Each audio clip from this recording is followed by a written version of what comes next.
Hello guys, எல்லாருக்கும் வணக்கம். நான் உங்க அடிக்கிறேன் ஃப்ரம் அனிமி சோர் பிடிச்சானு. இன்னைக்கு நம்ம பார்த்துருக்கிறது இந்த வேர்ல்ட் ஆஃப் அட்டாமிக் கேம்ஸ்ல எபிசோட் 10 தான். ஸோ இந்த எபிசோட் ஸ்டார்டிங் சீன்ல பாத்தீங்கன்னா லியானும் லூசியானும் பேசிட்டு இருக்காங்க. ஸோ அப்ப என்னன்னு பார்த்தா ஒரு பைக் ஒன்று கொடுத்துருக்காங்க. கிளாராவோட அப்பா வந்து பைக் ஒன்று கொடுத்துருக்காங்க. இது எதுக்காகனா அவன் வந்து அந்த பொண்ணு ஹெல்ப் பண்ணால அந்த பைக் ரேஸ்ல. ஸோ அதனால வந்து அவனுக்கு ஒரு ஸ்பேஸ் பைக் வந்து கிஃப்டா கொடுத்துருக்காங்க. அந்த பைக்கை பார்த்தோன்னா லியானுக்கு வந்து செம்ம ஹாப்பி. ஸோ இப்போ லூசியான் என்ன சொல்றான்னா, சார் இதுக்கு ஒரு பேர் வைக்கணும், ஸ்கார்லெட்னு ஒரு பேர் வைக்கலான் இருக்கேன் அப்படின்னு. ஸ்கார்லெட்னா அதுக்கு ரீசன் இருக்கா? ஸ்கார்லெட்ன்றதுக்கு ஆமா சார், ஸ்கார்லெட்னா ஸ்வாட்னு அர்த்தம். இது ரொம்ப ஷைனிங்கா இருக்கு, பக்காவா இருக்கு, செம்ம அழகா இருக்குடா இந்த பைக்கு. எனக்கு இந்த பைக்கை விட்டு போகணும்னு ஆசை, எனக்கு இந்த பைக்கோடயே இருக்கணும் போல ஆசையா இருக்கு அப்படின்னு. சார் இது இல்லாம இன்னும் கொஞ்சம் அப்டேட் பண்ணலாமா, பண்ணிச்சலாம் அப்படின்றான். லியானும் அவன் ஃப்ரெண்ட்ஸும் டிஸ்கஸ் பண்ணிட்டு இருக்காங்க. இப்ப பாத்தீங்கன்னா அவன் செம்ம அப்செட்ல இருக்கான். லியான் என்னன்னு சொன்னா அவனுக்கு ப்ரொமோஷன் ஆயிடுச்சு. ஆனா அவன் ரெண்டு ஃப்ரெண்ட்ஸ் ரொம்ப ஹாப்பியா இருக்காங்க. டே ப்ரொமோஷன் ஆயிட்டடா, இப்ப நீ லோயர் 5th இருக்க, இனிமேல் நீ கரெக்ட் பண்ணணும் அவசியமே இல்லை, எல்லாம் பொண்ணு ஆட்டோமேட்டிக்கா உங்ககிட்டே வந்து முடியும் அப்படின்றாங்க. டே இதை வச்சு மட்டும் நம்ம வந்து பொண்ணுங்களை கரெக்ட் பண்ணக்கூடாதுடா. நமக்கு தேவை என்னன்னா லவ், ரொமான்ஸ் அதெல்லாம் இருக்கணும்டா லைஃப்ல. வெறும் பதவி வச்சு மட்டும் வராங்கடா, காசு பணத்துக்காக மட்டும் வந்தா மட்டும் என்னடா பிரயோஜனம் அப்படின்றான். அவன் சொல்றான், டே நீ இப்படியே சொல்லிட்டு இருக்க பாரு, சரி ஒரு ஈவென்ட் இருக்குல்ல நம்ம ஸ்கூல்ல ஆர்கனைஸ் பண்ணுவாங்களா, அங்க யாராவது கரெக்ட் பண்ணிடுவோம் அப்படின்னு. ஓ ஈவெண்ட், புரியுது புரியுது புரியுது, ஓகே. இந்த ஈவெண்ட் இந்த கேம்ல என்ன ஆகும், நிறைய லொகேஷன்ஸ் இருக்கும். அந்த ஒரு லொகேஷன்ஸ்ல போனோம்னா அங்க நமக்கு பேட்டில் சாம்ஸ், அப்புறம் வந்து ப்ரொடெக்ஷன் சாம்ஸ் கிடைக்கும். அது கிடைச்சிருச்சுன்னா அதை வச்சு நான் பேட்டில் பயங்கரமா பண்ணலாம். சரிப்பா நீங்க உங்க வேலையை பாருங்க, நான் தனியா ஒரு டீமோட போறேன். ஓ தனி டீம்னா நீயும் பிலிவியா அப்புறம் ஏஞ்சி 3 பேர் தானே? ஆமாண்டா ஆமா. சரி அப்படியே அவகிட்ட சாரி கேட்டுரு. எதுக்குடா சாரி கேட்கணும்? ஆமா நீ பண்ண வேலை தான் பயங்கரமா பண்ணிருக்கிய, சாரி கேட்டுரு அவங்ககிட்ட அப்படின்னு. ஏன்டா என்ன பார்த்தா என்னடா அக்யூஸ்ட் மாதிரிடா தெரியுது, எதை எடுத்தாலும் அவங்களுக்கே சப்போர்ட் பண்ணிட்டு இருக்கீங்க, எனக்கே சப்போர்ட் பண்ண மாட்டீங்க. எனக்கு ஃப்ரெண்ட் அவங்க ஃப்ரெண்டா நீங்க. ஷிப்பை காட்டுறாங்க. இந்த ஷிப்ல பாத்தீங்கன்னா எல்லாருமே இருக்காங்க. இந்த students first year, second year, third year 3 category பீப்புள்ஸும் இருக்காங்க. லியானும் லூசியானும் வந்து செம்மையா என்ஜாய் பண்ணிட்டு இருக்காங்க. என்னன்னா அங்க வந்து ட்ரிங்க்ஸ் இருக்கு, ஸோ பார்ட்டி பண்றாங்க, அதுக்கப்புறம் ஸ்கேயிங் போர்ட்ஸ் இருக்கு, எல்லாருமே ரொம்ப எனர்ஜெட்டிக்கா பயங்கரமா இருக்காங்க. ஸோ அப்ப லியான் வந்து என்ன சொல்றா, இங்கேயாவது யாராவது ஒரு பொண்ணை கரெக்ட் பண்ணணும், இல்லைன்னா ரொம்ப கஷ்டம்டா அப்படின்னு சொல்லி பாக்குறப்ப ஒரு பொண்ணு செம்ம ஸ்மார்ட்டா செம்மையா இருக்கா, ஒரு பயங்கரமா பண்ணிட்டு இருக்கா. ப்ளூ மன்ற என்ட்ரி கொடுக்குறான். அந்த என்ட்ரி கொடுத்தோன்னு எல்லா பொண்ணுங்களும் வாங்க நீங்க என் கூட வரீங்களா பார்ட்டிக்கு, என் கூட டான்ஸ் வரீங்களா, இல்ல நம்ம ஒன்னா போய் டின்னர் போலாமா, இல்ல போட் ஸ்கீயிங் போலாமா, இதை ஏதாவது பண்ணலாமா அப்படின்னு சொல்லி அவங்க எல்லாம் கேட்டு இருக்காங்க. இவன் லியானுக்கு செம்ம காண்டாதிரி. அவங்களுக்கு என்ன மூஞ்சி இருக்குன்னு எல்லாம் அவங்க பின்னாடியே போறீங்க. டே உன்னோட story line, as per your story line, நீ வந்து பிலிவியா கூட தான் இருக்கணும். உங்களை புரிஞ்சிக்கவே முடியலடா. இதெல்லாம் பரவாயில்ல, பிலிவியாக்கவே இது புரியல. என்ன அளவு சொல்றது, பிலிவியா பிலிவியா முடியல பிலிவியா அப்படின்னு சொல்லிட்டு அவங்க இருந்து போறான். ரெண்டு பொண்ணுங்க ஒரு பிளான் பண்ணிட்டு இருக்காங்க. அது என்னன்னு பார்த்தா அகேன்ஸ்ட் டு ஏஞ்சி. ஏஞ்சி வந்து இப்போ பிரின்ஸை கல்யாணம் பண்ணல, அவளுக்கு அந்த அளவுக்கு அத்தாரிட்டி இருக்காது. ஸோ இதுக்கப்புறம் அவளுக்கு சப்போர்ட் பண்ணது வேஸ்ட். ஸோ இப்போ நம்ம இதை பண்ணி ஆகணும், இந்த ஸ்மோக்ஸ் பாம்பை வந்து நம்ம தூக்கி போடணும் வெளியேன்னு சொல்லிட்டு யாருக்கும் சத்தமே எல்லாம் போட்டுன்னு சொல்லி தூக்கி போடுறாங்க அந்த பாம்பு. ஸோ இந்த 2 பேரும் அதை பிளான் பண்ணிட்டாங்க. சிப்போ ஒரு இடத்துல போய் நிக்குது. பாத்தீங்கன்னா ஈவினிங் டைம், நிறைய ஷாப்ஸ் ஓப்பன் ஆயிருக்கு, எல்லாம் ட்ரெடிஷனல் ட்ரெஸ் வேர் பண்ணிட்டு எல்லாருமே போயிட்டு இருக்காங்க. அப்போ பிலிவியா வந்து ஒரு விஷயத்தை யோசிச்சுட்டே போயிட்டு இருக்காங்க, நம்ம எல்லாருமே ஃப்ரெண்ட்ஸா போனா எப்படி இருக்கும், ஆனா இப்ப நான் மட்டும் தனியா போயிட்டு இருக்கேன், என்னடா இது அப்படின்னு சொல்லி ஒரு கோயிலுக்கு என்டர் ஆகுற. அந்த என்டர் ஆகிறப்ப என்னன்னு பார்த்தா லியான் அங்க இருக்கான். லியானை பாக்குறான். பின்னாடியே யார் வரான்னு பார்த்தா ஏஞ்சி வந்துட்டா.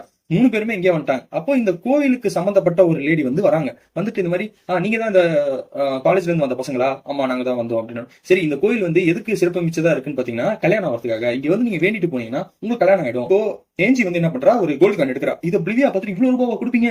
ஆமா நார்மலா தானே கொடுப்போம் அப்படின்றா. லியான் ஒரு கட்டான நோட்டு எடுத்து முன்னாடி வைக்கிறான். வச்சுட்டு ஆண்டவா நான் உங்ககிட்ட கேட்கலாம் ஒரே ஒரு விஷயம் தான், எனக்கு செம்மையா ஹாட்டா அழகா சூப்பரா செக்ஸியா ஒரு பொண்ணு வேணும்டா அப்படின்னு. ஏஞ்சி என்ன பண்றான், அவனை போட்டு மண்டையை போட்டு பெரட்டுறா. ஏன்னா இது ஒரு பப்ளிக் பிளேஸ், அதுவும் கோயில், எவ்வளவு பரிசுத்தமான இடம், இங்க வந்து இவ்வளவு டெட்டியா பேசிட்டு இருக்கேன், உனக்கு எத்தனை வாட்டி சொல்லி இந்த மாதிரி பேசக்கூடாதுன்னு சொல்லி அந்த கோயில பாத்துக்கிற லேடி வந்து பார்த்தா இவங்க இப்படி பாக்குது, என்னடா பசங்க சின்ன பசங்க இவ்வளவு கெட்ட பசங்களா இருக்காங்க அப்படின்னு சொல்லி அவ ஃபீல் பண்றான். அப்போ லியான் வந்து ஒரு ப்ரே பண்றான்.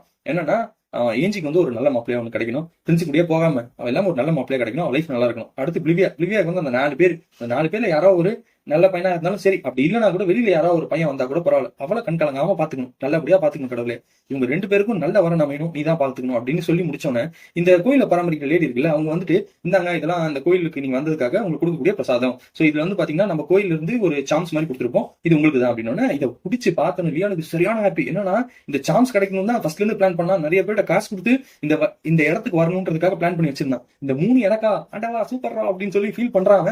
அந்த டைம்ல அந்த லேடி என்ன சொல்றாங்க, இல்ல அது வெறும் உனக்கு மட்டும் கிடையாது, உங்க 3 பேருக்கும் அப்படின்னு. இல்ல இல்லையா நீயே வச்சுக்கோ, பிலிவியா அதான் சொல்ற, நீயே வச்சுக்கோன்ட்டு, இல்ல ஷேர் பண்ணிப்போம் அப்படின்னு சொல்லி கொடுக்குறான். ஆளுக்கு ஒண்ணு எடுக்கிறான். 2 பேருக்குமே என்ன சாம் வருதுன்னு பார்த்தா, ஒருத்தங்களுக்கு ப்ரொடெக்டட் சாம், இன்னொருத்தவங்க வந்து அட்டாக் சாம் இருக்கு. சோ இவனுக்கு லியானுக்கு வரது வந்து பார்த்தா பேட்டில் சாம் ஒன்று வருது. சோ அது 3 ஷார்ட்ஸோட இருக்கு. சோ கேக்குறாங்க ஏன் ஒன்று மட்டும் டிஃப்ரெண்டா இருக்கு, எங்களுக்கெல்லாம் வந்து கொஞ்சம் ஒரு மாதிரி ஆர்டினரியா இருக்கு அப்படின்னு. இதுதான் பேட்டில் சாம், இதோட பவர் என்ன தெரியுமா, என்னோட பேட்டில் பவரை இன்னும் அப்படியே டபுளா இன்க்ரீஸ் பண்ணிடும், இதை வச்சு எல்லாரையும் போட்டு தள்ள போறேன் அப்படின்னு சொன்னோன்னே சாமி பண்ணிட்டு இருக்கோம். கேக்குறாங்க உங்களுக்கு சந்தோஷமா, உங்களுக்கு கிடைச்ச சாம்ஸுக்கு அப்படின்னு. ரொம்ப சந்தோஷம் எங்களுக்கு அப்படின்னு. சரி ஓகே நீங்க வேண்ட மாதிரியே உங்களுக்கு நல்ல வரன் அமையும், போயிட்டு வாங்க அப்படின்றாங்க. அங்க முடிஞ்சவன என்ன ஆகுதுன்னா அந்த ஷிப்பை காட்டுறாங்க. லியானும் லூசியானும் பேசிட்டு இருக்காங்க. என்ன பேசுறாங்கன்னா, இந்த மாதிரி நீங்க இந்த சாம்காக இவ்வளவு போராடுறீங்களா சார், அதுக்கு நீங்க டஞ்சன் போய் தான் ஈஸியா எடுத்துக்கலாமே, டஞ்சனுக்குலாம் போக முடியாது. ஏன்னா இப்ப நம்ம பிலிவியாக்கு ப்ரொடெக்ட் பண்றோம், ஏஞ்சிக்கும் அப்போ ப்ரொடெக்ட் பண்ணிட்டு இருக்கோம், நம்மளால டஞ்சன் போக முடியாது. ஆனா நீங்க பாருங்க சார், மெரின் வந்து இருக்கிற எல்லா டஞ்சனும் கிளியர் பண்ணிட்டு இருக்கா. அவ முன்னாடியே அந்த 3 ஐட்டம் எடுத்துட்டான்னு என்ன சார் பண்றது? அதெல்லாம் ஒன்றும் ஆகாது, பாத்துக்கலாம் அப்படின்னு சொல்றப்போ ஒரு லேடி ஒருத்தன் கட்டுறாங்க. அவங்க என்ன சொல்றாங்கன்னா, இதுதான் ஆரம்பம் அப்படின்னு சொல்லிட்டு ஒரு கருப்பு ட்ரெஸ் போட்ட ஒரு லேடி. சோ இப்போ என்ன ஆகுதுன்னா, லியான் வந்து லூசியான்ட்ட பேசிட்டே இருக்கிற டைம்ல ப்ளூ மண்டே வரான். வந்துட்டு லியான், நான் கேள்விப்பட்டேன் நீ வந்து பர்பிள் மண்டையன் கூட வந்து ஸ்வாட் டு ஸ்வாட் சண்டை போட்டியாமே, சோ அதுல நீ ஜெயிச்சிட்டேன்னு கேள்விப்பட்டேன், பட் ஸ்டில் நான் உன் கூட போட்டி பண்ணணும்னு நினைக்கிறேன். டேய் நீ ஸ்வாட்ல தான் ஸ்ட்ராங், உன் கூட சண்டை போட்டா நான் தோத்துருவேன்டா, பரவாயில்லையே என்ன இவ்வளவு பெருமையா பேசுற அப்படின்றேன். ஏன்னா எங்க அப்பா தான் இவ்வளவு பெருமையா பேசுவாங்க, அதை தவிர்த்து நீ தான் பேசின அப்படின்னு. உனக்கு பெருமையா பேசணும் இல்ல உன்னோட விளையாட்டுத்தனத்தை காட்டணும்னா என்கிட்ட காட்டாத, போய் உன் மெரின் கிட்ட போய் காட்டு. டேய் எங்க ரிலேஷன்ஷிப் அப்படிலாம் தப்பா பேசாதரா, அவ்வளவுதான்டா ஒண்ணு, போடா டே போடான்னு டபான்னு ஒரு சவுண்ட் வருது, சவுண்ட் ஒன்று கேட்டுட்டே இருக்கு, வீட்டு ஏதாவது அட்டாக் வர சவுண்ட் ஒண்ணு. என்னடா நடக்குதுங்கன்னு பார்த்தா நிறைய ஒரு ஜெயண்ட் ஃபிஷ் மாதிரி இருக்கக்கூடிய ஒரு மான்ஸ்டர்ஸ் வந்து அப்படியே பறந்து வருது. இதை பார்த்துட்டு உங்களுக்கு உண்மை புரியல, என்னடா இது இப்படி ஒரு மிருகங்கள் வருது என்ன கதைன்னு சொன்னோன்னு லூசன் கேக்குது, சார் நம்மள அட்டாக் பண்ண போறாங்க, நம்மளோட பேட்டில் ஷிப் எடுத்துலாமா, பேட்டில் ஷிப் எடுன்னு சொல்லிட்டு இருக்கான். இன்னும் நமக்கு எவ்வளவு டைம் இருக்கு இவங்க அட்டாக் பண்றதுக்குன்னு ஒரு பெரிய ஜெயண்ட் ஷிப் ஒன்று வருது. இந்த ஷிப்பை பார்த்தோன்னே இந்த ஷிப் ஆக்சுவலா வந்து 3 வருஷம் அப்புறம் தான் அவங்க இந்த அட்டாக், ஏன் இதுக்கு முன்னாடி இந்த கேம்ல வருது, என்ன நடக்குது இங்க அப்படின்னு சொல்லி அவன் யோசிச்சுட்டே இருக்கான். அப்போ பிலிவியா வரா, ஏஞ்சி வரா, வந்துட்டு லியான் என்ன இங்க நடக்குது அப்படின்னு சொல்லி பாக்குறப்போ அந்த கிளாஸ்க்குள்ள ஒரு லேடி இருக்கா. அவளை பார்த்தோன்னே ஏஞ்சி என்ன சொல்றா, இது பிரின்ஸ் ஹெர்ட்ரூத் தானே, பிரின்ஸ் ஹெர்ட்ரூத்தா, ஆமா இவங்க வந்து பிரின்சிபாலிட்டி ஆஃப் தானோஸ்ல இருந்து வராங்க, அவங்க தனியா பிரிஞ்சுட்டாங்க நம்ம கிங்டம் விட்டு, ஆனா அவங்க ஏன் இப்ப நமக்கு தாக்கணும், உனக்கு அவங்க தெரியுமா, நான் ஒரு வாட்டி மீட் பண்ணிருக்கேன், இவங்க ஏன் இப்ப நம்மள தாக்கணும்னு தெரியலையே, என்ன கதைன்னு தெரியலையே. இதுன்னு ஒரு பெரிய விச்சுவல் இமேஜ் ஒன்று வருது. அந்த இமேஜ்ல என்ன சொல்றதுன்னா, பிரின்சிபிலிட்டி ஆஃப் தானோஸ்ல இருந்து வரும், என்னோட பேரு ஹெர்ட்ரூத், நாங்க வந்து வார் டிக்ளேர் பண்ண போறோம், சோ நீங்க எல்லாருமே உங்ககிட்ட இருக்கிற ஹை ஸ்டாண்டர்டான பீப்புள், ஹை ராயல்டியான பீப்புள் இப்பயே சரண்டர் ஆயிடுங்க. அப்படி நீங்க சரண்டர் ஆயிட்டீங்கன்னா மிச்சவங்க எல்லாத்தையும் நாங்க உயிரோட விட்டுறோம், உங்களுக்கு டைம் வெறும் 1 hour தான், ரெடியா இருங்க மக்களே அப்படின்னு சொல்லிட்டு அவங்க முடியுது. அதை முடிஞ்சோன்னு என்ன ஆகுதுன்னா, முருகு மீச வச்சவன் தான் வரான். வந்துட்டு இவங்க எல்லார்கிட்டையும் போட்டு என்ன சொல்றாங்கன்னா, பாருங்கப்பா நாங்க வந்து இந்த லோ லைஃப் பீப்புள் அப்புறம் இந்த அடிமைங்க இவங்க எல்லாம் நமக்கு தேவை கிடையாது, ஹை ரேங்கிங் பேரண்ட்டுக்கு மேல இருக்கக்கூடிய ஹை ரேங்கிங் ஆஃபீஸர்ஸ் மட்டும் தான் எனக்கு தேவை, அவங்கள யாரா இருப்பீங்களா எல்லாரும் எங்கிட்ட ஹாஸ்டேஜா வந்துருங்க, வந்தீங்கன்னா மத்தவங்க நான் விட்டுறேன், நம்மள ஹாஸ்டேஜா எடுத்துட்டு போயிட்டு என்ன பண்ண போறானுங்க அப்படின்ற மாதிரி ஒரு ஃபீலிங்ல இருக்கானுங்க. அப்போ ஏஞ்சி வந்து முன்னாடி போறா. அவன் என்ன சொல்றா, உனக்கு நான் யாரும் தெரியும், நான் டூக்ஸ் டாட்டர் ஏஞ்சலிகா, சோ என்ன நீ எடுத்துக்கோ பரவாயில்ல, இவங்க எல்லாரையும் வீரோட விட்டுரு அப்படின்னு. ஓ ஏஞ்சி ஓகே, உன்னை பார்த்து ரொம்ப வருஷம் ஆச்சு, நீ வந்துட்டேன்னா நாங்க ஏன் இவங்க எல்லாம் டார்ச்சர் பண்ண போறோம், அவங்க பாட்டு இருக்கட்டும் வாங்க போலாம் அப்படின்னு சொன்னோன்னே லியான் வந்து எல்லாரையும் தள்ளிட்டு முன்னாடி வரான். ஏஞ்சி போவாத நில்லு அப்படின்னு சொல்லிட்டு வரான். அப்ப மத்த பசங்க அவன் பிடிக்கிறாங்க, டே அமைதியா இருறா, இல்லன்னா நம்மளும் ஒரு பிரச்சனை மாட்டி போன்றா அப்படின்னு சொல்றான்.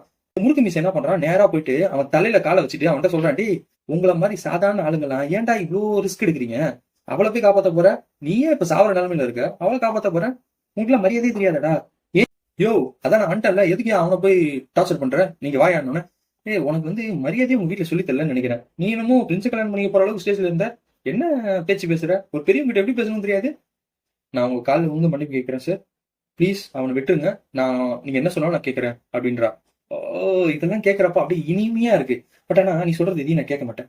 பசங்களா உங்களுக்கு நான் ஒரு டாஸ்க் கொடுக்க போறேன், என்னன்னா இவன் மரியாதை இல்லாம நடந்துட்டான், இவனை நீங்க எல்லாருமே மரியாதையா காலில் மிதிங்க பார்ப்போம், மிதிச்சுக்கிட்டே இருக்கணும் நான் சொல்ற வரைக்கும் அப்படின்ட்டு எல்லாருமே போய் மிதிக்கிறாங்க. அப்ப அவன் வந்து சொல்றான், இந்த பேர் இன்னும் நீ இங்கேயே இருந்தனா மத்தவங்க எவனா சாவான், அப்புறம் உன் இஷ்டம், முதல்ல கிளம்பு அப்படின்றோன்னு கூட்டு போறாங்க. பிலிவியா என்ன பண்றா, போவாத எஞ்சின்னு சொல்லிட்டு அவ கத்திட்டே இருக்கா. அப்போ ஒரு லேடி வந்து அவளை பலா நிறைய அரைஞ்சு இவங்க 2 பேரும் அன்கான்சியஸ் ஆயிட்டாங்க.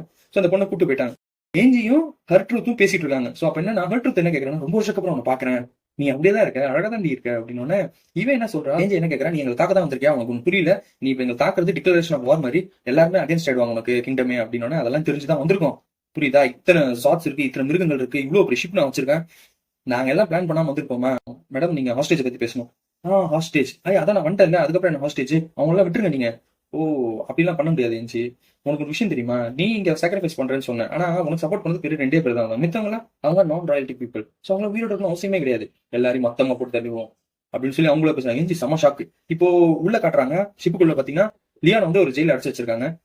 பிலிவியாவும் இருக்கா, பிலிவியா அழுதுகிட்டே இருக்கா, ஏதாவது பண்ணணும் என்ன வெளில கொண்டே வர முடியலன்னு சொல்லிட்டு ஒரு மாதிரி ஃபீலிங்லேயே இருக்கா. அப்போ ப்ளூ மண்டை வரான். ப்ளூ மண்டை வந்துட்டு அதனால பொழைக்க முடியுமான்னு சொல்லி கேட்டனா கண்டிப்பா இல்ல, ஏன்னு சொன்னா அவங்க வந்து ஹாஸ்டேஜ் தான் தேவை, அதை எடுத்துட்டாங்க, இப்போ நம்மள தாக்கிறதுக்கு இன்னும் 1 hour தான் டைம் இருக்கு, அதுக்குள்ள நம்ம ஏதாவது பண்ணணும். இந்த ஷிப்பை பொறுத்த வரைக்கும் ஒரு 4 எண்ட்ல வந்து பேட்டில் பாயிண்ட் இருக்கு, ஸோ அதை யூஸ் பண்ணி நம்ம அவங்களை அட்டாக் பண்ணலாம், ஓரளவுக்கு நம்ம அவங்களை காப்பாத்திக்கலாம் அப்படின்ற மாதிரி சொல்றோம். சொன்னோன்னே இவனுங்களை எதுக்கு நான் செய்யணும், இவனுங்களாம் சுயநல பிடிச்சவங்கடா, இவங்க எவனுங்களுக்குமே வந்து ஒருத்தங்க சாக்ரிஃபைஸ் பண்ணிருக்காங்களே அவங்களுக்கு மரியாதை கொடுக்கணும்ன்ற ஒரு இளவு கூட தெரியாது அவங்களுக்கு, இவங்க நான் எதுக்கு பண்ணணும் அப்படின்ற பாரு, நான் காலில் வந்து கெஞ்சி கேட்கறேன், நீ இப்ப சப்போர்ட் பண்ணா கண்டிப்பா நம்ம ஜெயிச்சிடலாம், புரிஞ்சுக்கோ, என்னால முடியாதப்படா அப்படின்னு சொன்னோன்னா சரி ஓகே இதுக்கு மேலே என்னால எதுவும் பண்ண முடியாதுன்னு சொல்றான். நான் என்ன சொன்னேன்னா, நானும் நீ மட்டும் தனியாலாம் போக மாட்டோம், நான் வந்தேன்னா எல்லாரும் ஒன்னா சேரணும் அப்படின்றான். எல்லாரும் ஒன்னா சேரணுமா, ஆமா அப்படின்னு ஒரு மீட்டிங் ஒன்று அரேஞ்ச் பண்றாங்க. அப்போ ப்ளூ மட்டையை வந்து எல்லார்கிட்டையும் பேசுறான். இந்த மாதிரி சரி கேளுங்க, இப்ப நம்ம வந்து எப்படியும் நமக்கு வந்து அட்டாக் கண்டிப்பா இருக்கு, நம்மளால இதுல இருந்து தப்பிக்கவே முடியாது. நம்ம இதுல இருந்து தப்பிக்கணும்னா ஒரே விஷயம், நம்ம திருப்பி அடிச்சதான் உண்டு. சோ நீங்க எல்லாரும் ரெடி ஆகுங்க அவங்களை அடிக்கிறதுக்கு அப்படின்னு. நாங்க இதெல்லாம் ஏஞ்சி போயிட்டாலே இதுக்கப்புறம் நாங்க எதுக்கு இதெல்லாம் பண்ணணும், நாங்க எதுவுமே பண்ண தேவையில்லை அப்படின்றாங்க. ஒருத்தங்க ஒரு கான்வர்சேஷன் வச்சிட்டு இருக்காங்க, கொச கொச கொசம் பேசுறாங்க. லியான் வரான், ஷார்ட் கன் எடுத்துட்டு டபால்னு சுட்டுட்டு வரான். டே உதவாகாதீங்களா, நீங்களா எதுக்குடா இருக்கீங்க இங்க, உங்களை போய் காப்பாத்துறதுக்காக அவ வந்து சாக்ரிஃபைஸ் பண்ணிட்டு போயிட்டா, நீங்களா ராயல் பிளேட்டாடா சொல்லு. நான் பாரு ஒரு சாதாரண குடும்பத்துல தான் வந்தவன், ஆனா நான் இப்போ வந்து அப்பர் 5 ரேங்க், நீங்க எல்லாமே என்னோட ரேங்க் கம்மியான ஆளுங்க. சோ ஹையர் அத்தாரிட்டியா இருக்கிறவங்கள சொல்றதான் நீங்க கேட்கணும். சோ நான் உங்களுக்கு ஆர்டர் போடுறேன், நீங்க எல்லாரும் இப்ப போருக்கு போறீங்க, நீங்க செத்தாலும் பரவாயில்ல ஆனா போருக்கு போங்க, அங்க போயாவது சாவுங்க, இங்க இந்த மாதிரி கோலையா நின்று சாவாதீங்கடா அப்படின்னு எல்லாருக்கும் டிஃபரன்ஷியல் பார்ட்டி எல்லாம் கத்துறானுங்க. என்னடா இப்படி பேசுற அப்படின்ட்டு. ஆமாண்டா நான் அப்படிதான்டா பேசுவேன், வாங்கடா போருக்கு போனா அப்படின்னு சொல்லிட்டு இருக்கான். அப்போ இந்த குரூப்ல இருந்து ஒரு லேடி வரா, லோ லைஃப் புழுவே நீ எதுக்கடா இப்படி பேசுறீங்களா அப்படின்னு. ஓ அங்கிருந்து யார் வரா அப்படின்னு, நான் தான் ரோஸ் பிளேடோட ஃபேமிலியை சேர்ந்தவர் அப்படின்னு. ஓ ரோஸ் பிளேட், ஓகே ஓகே புரியுது, இது வந்து ஏஞ்சிக்கு ஈக்குவலண்டா இருக்கக்கூடிய ஒரு ஃபேமிலி. நீ பேருக்கலாமே சாக்ரிஃபைஸ் பண்ணிட்டு ஒண்ணு, ஆனா நீ ஒழிஞ்சிக்கிட்ட, இப்போ உனக்காக ஏஞ்சி போயிருக்கா, ஆனா நீ என்ன சொல்ற, நீ எதுவும் பண்ண மாட்டேன்னு உட்காந்துட்டு இருக்க. உனக்கு என்னடா தெரியும் எங்க ஃபேமிலி பத்தி, நாங்க ஒரு பெரிய ஐலாண்டே வந்து இந்த கிங்டம்காக கொடுத்துருக்கோம், எங்களுக்கு அவ்வளவு பேர் இருக்கு அப்படின்ற. பேரெல்லாம் இருக்கு ஆனா உனக்கு கிடையாது, உங்களோட ஆன்சிஸ்டர்ஸுக்கு. அவங்க எல்லாமே அவ்வளவு போராடி இருக்காங்க. எதுக்காகனா அவங்க இந்த நாட்டுக்காகவும் சரி, அவங்க ஒரு அட்வென்ச்சரா இருந்திருக்காங்க. அவங்களோட ரத்தம் உங்க உடம்புல தானே ஓடுது, இல்ல சாகர் தண்ணி ஏதாவது ஓடுதா? உங்களுக்கு எல்லாம் வீரமே கிடையாதா? அவங்களோட ரத்தம் உங்க உடம்புல ஓடுதுன்னா உங்களுக்கு இந்நேரத்துக்கு வந்து ரத்தம் குதிச்சு வீரம் வந்திருக்கணும் எல்லாரையும் அடிக்கிறதுக்கு. நீங்களா வேஸ்ட் பசங்க, உங்களெல்லாம் நம்பி என்னடா பண்றது, நானே போறேன்டா, மொத்த பேரையும் போடுறேன் அப்படின்னு. உனக்கு உண்மையிலே பயங்கரமா தைரியம் இருக்கு இல்லையா? இந்த ஒரு கண்ணை வச்சு நீ அத்தனை மிருகத்தையும் போட்டுருவியா? நான் பாக்கலாம்னு நினைக்கிறேன். நீ என்ன பண்றியோ பண்ணு, ஆனா உனக்கு ஒரு விஷயத்துக்கும் நான் சொல்லிக்கிறேன், நாங்க எல்லாமே ராயல் பிளட்டை சேர்ந்தவங்க, எங்க எல்லாரும் உடம்புலயும் ஓடுறது ராயல் ரத்தம். சோ அந்த ஒரு விஷயமே போதும், நாங்க போராட ரெடியா இருக்கோம் அப்படின்னு சொன்னோம்னா தியானம் ஹாப்பி, எல்லாருமே ஹாப்பி. அப்ப அந்த பொண்ணு என்ன சொல்றேன்னா, எனக்கும் உன ரொம்ப பிடிச்சிருக்கு இல்லையா, இந்த மாதிரி போல்டா பேசுற பசங்களை பார்த்தாலே எனக்கு ரொம்ப பிடிக்கும், அதுக்கு எனக்கு ஒண்ணு பிடிக்கணுமே அப்படின்ட்டு அங்க கட் பண்றாங்க. சோ இப்போ வந்து இந்த பேஸ்மெண்ட் கட்டுறாங்க. பேஸ்மெண்ட்ல பாத்தீங்கன்னா அந்த ஸ்கை பைக் எடுத்து லியான் போறான். அப்போ வந்து லியான் வந்து ப்ளூ மனைட்ட கேக்குறான், இப்போ அவங்களுக்கு வந்து யாராவது சிக்னல் கொடுத்துருந்தா மட்டும் தான் தெரியும் நம்ம வரோம்னு சொல்லிட்டு. அந்த மாதிரி யாராவது கொடுத்துருக்காங்களா? ஆமா, ஏஞ்சியோட ஒரு 2 ஃப்ரெண்ட்ஸ் வந்து பார்த்தா இந்த மாதிரி பண்ணிருக்காங்க, துரோகம் பண்ணிட்டாங்க நமக்கு அப்படின்னா. சரி அவங்க ஜெயில அரெஸ்ட் இல்ல, அவங்க வந்து லூக்ஸ் பாத்துப்பாங்க, நமக்கு பிரச்சனை இல்லை, நம்ம கிளம்புவோம்னு. பிலிவியா வரா. பிலிவியா வந்துட்டு லியான் பாத்துப்போ, ஏன்னா இது ரொம்ப ரிஸ்கான வேலை தான், எப்படியே எஞ்சியை காப்பாத்திடும்ல, கண்டிப்பா நான் அவளை காப்பாத்திடுறேன், நீ எதுக்காக கவலைப்படாது, போய் சேஃபா இருன்னு சொல்லிட்டு பைக் எடுத்துட்டு போறதுக்கு ரெடி ஆகிறான். சோ அப்போ ஹர்ட் ட்ரூத் என்ன சொல்றேன்னா, எஞ்சி இனிமேல் ஆரம்பிக்க போகுது, இதுதான் ரியல் பேட்டில் அப்படின்னு சொல்லிட்டு அவ கையில இருக்க புல்லாங்குழல் வச்சு மியூசிக் ஆரம்பிச்சோன்னா எல்லா மிருகங்களும் கத்திக்கிட்டு எல்லாம் அட்டாக் பண்ண போது அப்படியா அங்க இருந்து வெளில வரான். இதோட இந்த எபிசோட் முடியுது. அடுத்த எபிசோட் நாளைக்கு பார்க்கலாம். Until then, bye from your Arigaran from Animes World Channel. Thank you.